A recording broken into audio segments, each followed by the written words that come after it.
topic is moment distribution method. Now, there are various factors in the moment distribution method. So, the first factor is the stiffness factor. Here, the stiffness factor and is denoted by the K. So, it is defined as force or a moment required for the unit displacement is called as the stiffness. In MDM, the moment required for the unit rotation or slope is called as the stiffness. Now the second factor is the carryover factor. So it is the ratio of movement produced at far fixed end to the movement applied at near simply supported end is called as the carryover factor, and this carryover factor is the half. Value of the carryover factor is half. Now the next factor is the distribution factor.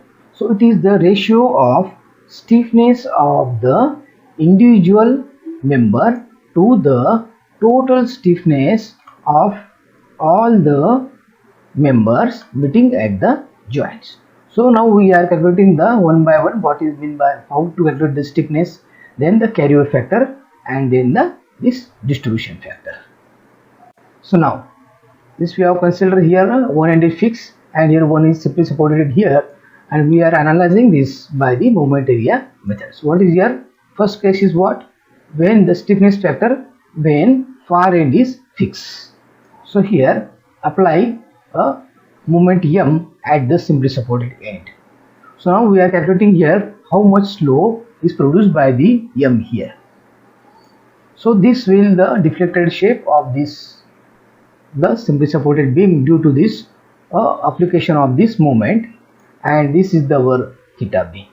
So this beams having the degree of static independency is 1. So we are removing this RB and drawing the Bending diagram for only the first is the due to this moment, that is the Hugging Bending. Then we have drawn the Bending diagram for only these reactions RB. Okay. Now here we are applying the moment area method. In this case, what here TBA, it means what?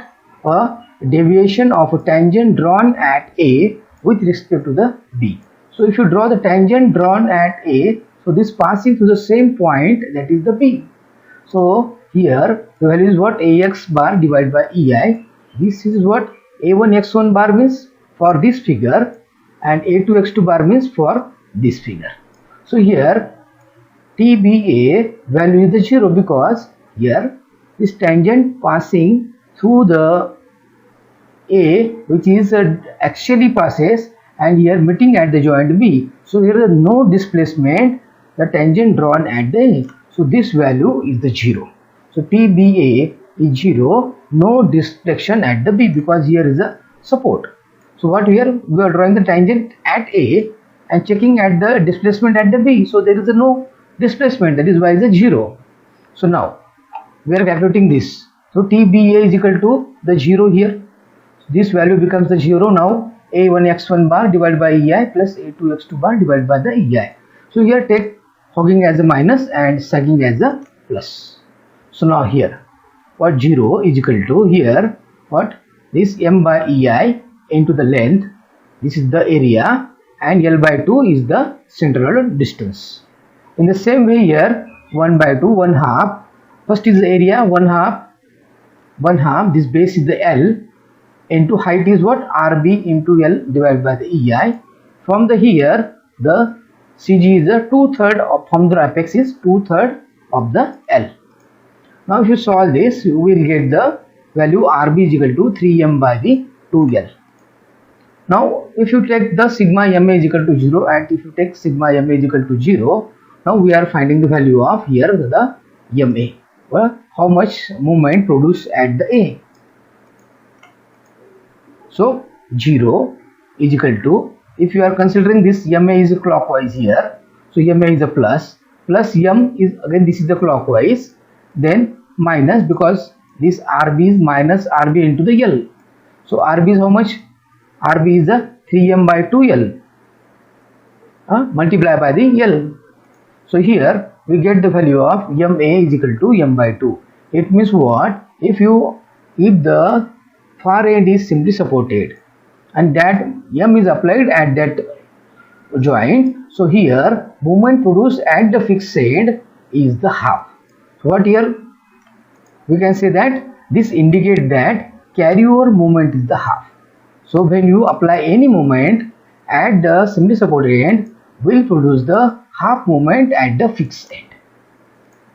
So carryover factor is equal to the M by 2, that is the MA divided by the M. So MA is equal to how much is M by 2. So M by 2 divided by M, that is equal to the 1 by 2.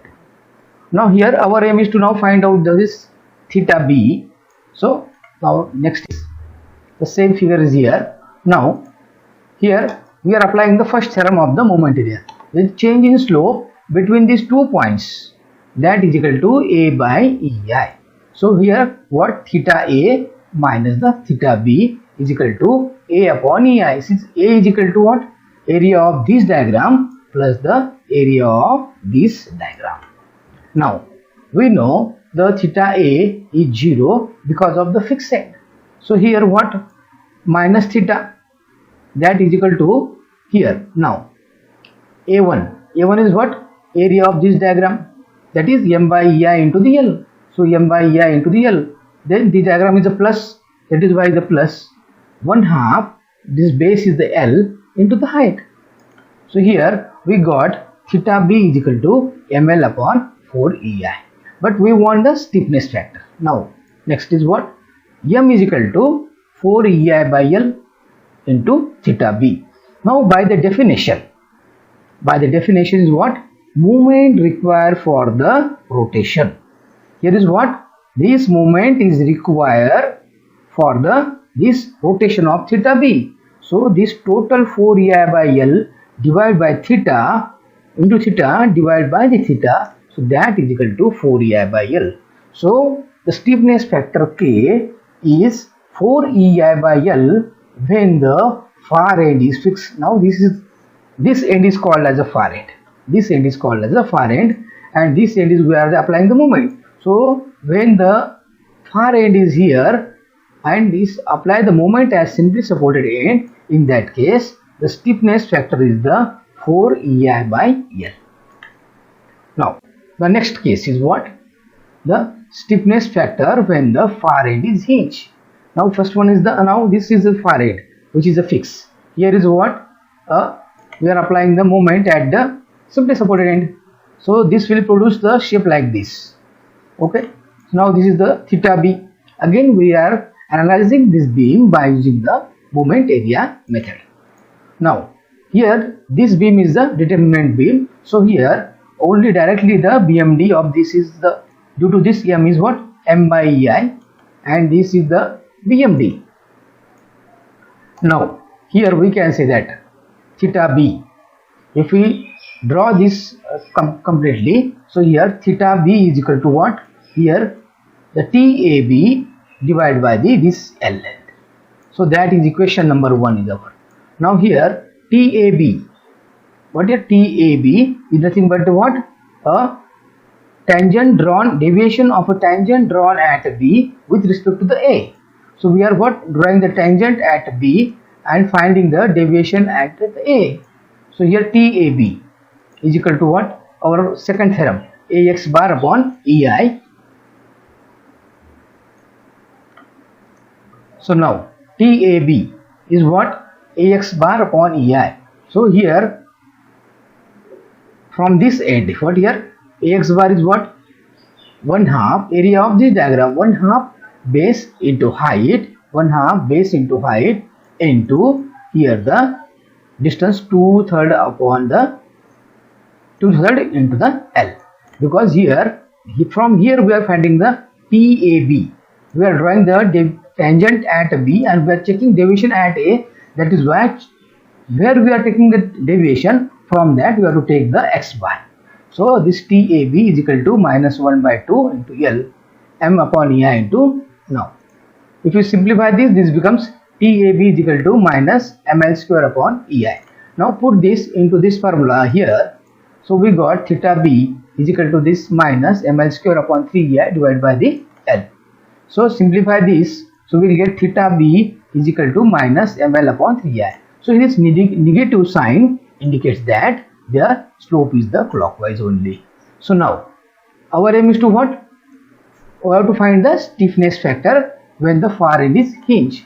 So now here, what is the m is equal to what? 3ei by l into theta b. So now the stiffness factor is what? M upon the theta b. So m is equal to value is total value divided by the theta. So theta gets cancelled out. So we got the value of 3ei by l. So stiffness factor is 3ei by l when the far end is hinged. The previous one was the far end is fixed. In that case, stiffness factor is 4ei by l. If this here, the constant E, if this having the there is a common E, and molecular velocity of this structure is a common. So divide by the E and divide by the 4 all these equation. So this becomes what? L1 upon I1, because we are dividing here what? This is the E, considering the is a common E, not E1, E2 and E3, E5, E6. So we are dividing here all this throughout by this 4 by E. So this becomes the I1 L1 is proportional to 3 I2 4 L2. So this is called as the relative stiffness of the member. From this we can conclude that here relative stiffness and the distribution factor. So relative stiffness of a member at a joint whose far end is fixed. What is your relative stiffness of a member at a joint when far end is fixed is the I by L, and the relative stiffness of member at a joint whose far end is hinged or simply supported is 3I by L. Now the distribution factor, what is the definition of this factor is what? Relative stiffness of a member to the total relative stiffness at the joint. Now here some factors that we can calculate directly here. Distribution factor for fixed joint is 0 always. Suppose this is a fixed joint, so here always is the 0. Now distribution factor of a simply supported or hinged support is always the 1. So suppose this is simply supported here, so always at the simply supported distribution factor is the 1. Now last case is what? Distribution factor for overhang support. In that case what? Inner side distribution factor is 1 and the outer side distribution factor is 0. How is it? Like this. Suppose here is a continuous beam, so here is a overhang. In that case the outer side the distribution factor always is 0 and inner side always is the 1. So here what we can conclude from all this here, that we have to calculate only the distribution factor for the internal support only, because external support are the 3 types. One is a fixed, second one is a simply supported, and third one is the overhang. That we can write the directly, that is the 0 for fixed end, simply supported end for the is 1, and for overhang support inner side is 1 and outer side is the 0. So in this way, by using this distribution factor, we can analyze the continuous beam or any terminal structure by using the moment distribution method. Thank you.